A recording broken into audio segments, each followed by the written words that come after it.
How did America's drug policy kill this 2-year-old girl? Watch this video to find the fuck out. Dun dun dun! But first, a ramble about Breaking Bad. Hey everybody, you looking forward to the premiere of Breaking Bad tonight? Or if you're watching this tomorrow, are you looking back at the premiere of Breaking Bad yesterday? Or if you're watching this in the distant future, you're already like, what the fuck is Breaking Bad? I don't even know what that is. This is the year 2027 and that shit's irrelevant by now. I guess that I'm pretty egotistical to think I'll still be relevant, but Breaking Bad will be long forgotten. I'm here to talk about a story that's actually kind of related to Breaking Bad in that I can use Breaking Bad as an example, like a springboard, because it's about drugs and it's about this guy who is transformed from like an everyday chemistry teacher who's kind of a loser and an underachiever, but then he stumbles upon this black market where his skills command a premium, and through a series of unlikely but not impossible events, he fucking ascends through the ranks and becomes a drug lord. And that's, of course, the premise of Breaking Bad. And it's interesting because it shows one of the repercussions of the drug war, of our prohibition tactics, that, you know, certain people can become these criminal businessmen who basically have a business model of total ruthlessness because they command a market that is not regulated by anyone other than by the criminal element. But I'd like to talk today about a problem that probably isn't as documented, but it's basically something that has to do with a very poor assumption.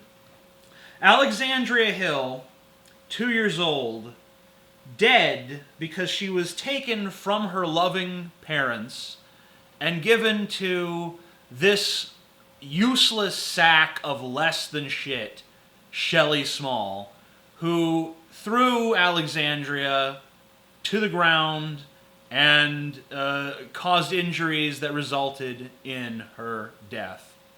So Alexandria was murdered because she was taken from her loving parents by the state and given to this piece of fucking human garbage. Why was she taken from her parents? Did her parents beat her? No. Did her parents molest her? No. Were her parents starving her or in some way mistreating her?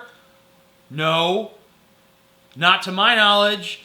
The stated reason is because they smoked marijuana.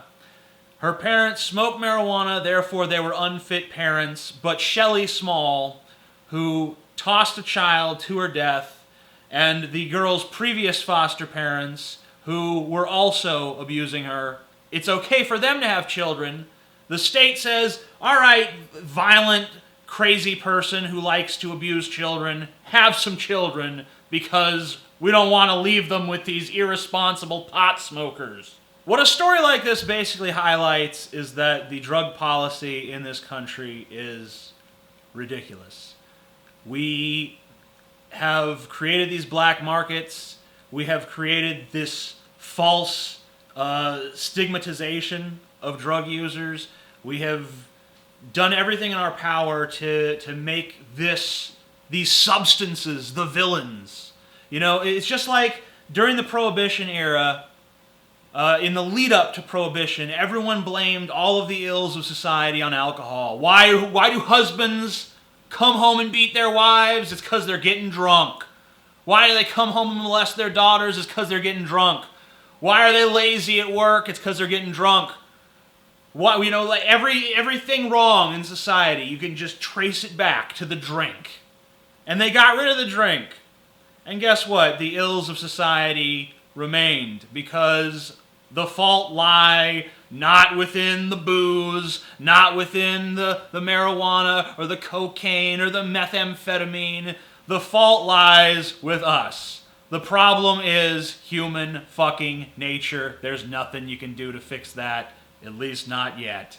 We're putting people in prison for taking drugs. We're creating violent black markets with our drug prohibition policies. Black markets that fund organized crime. We've created a society where you're a criminal for smoking pot, but you can be a violent-tempered old bitch and still get your hands on someone else's kid. I guess it goes a little something like this. I see you want to be a foster parent. Well, do you take drugs? Well, no, I don't take drugs, but I am violent and ill-tempered, and I like to take my frustrations out on those weaker than myself. Oh, okay, but you don't take drugs, right? Nope, never touch drugs, just my violent temper. I sure do like to hit those who are small and weak and harm them in every way I can, I tell you. All right, but as long as you don't do drugs, you got the job. You're hired. It's okay. I don't know what the fuck kind of logic that is, but it is the kind of logic that we're currently employing in this country. I truly hope that the CPS, Child Protective Service agents that made the decision to take Alexandria from her home and send her to her death make a different call next time. You know, maybe you say, well, the law says that these people that smoke marijuana are bad parents, but we can clearly see that they aren't, that they love their daughter, that they treat her well, and that she would not be better off in the broken foster care system of our country, which is rife with abuse. And we all know that it's rife with abuse, but no one does anything about it because, you know, it's like one of those problems that's just become status quo. Like, if a problem suddenly springs up overnight, then everyone's like, oh shit, we gotta solve the problem. But if the problem's been around for a long time, everyone's like, well, that's just the way it's always been. But yeah, so fuck what the law says. And I hope that there's more to this case than meets the eye. I genuinely do hope that this case is, that I've been lied to about this case. I hope that Alexandria's parents really were abusing her in some way, and it just hasn't come to light. Because if the justification for taking this child away from her parents was strictly marijuana, if that was the only reason, then her blood is on the state's hands. It is anyway because they gave her to an obviously unfit foster parent. But if they took her away from her parents needlessly, then it's all the more tragic.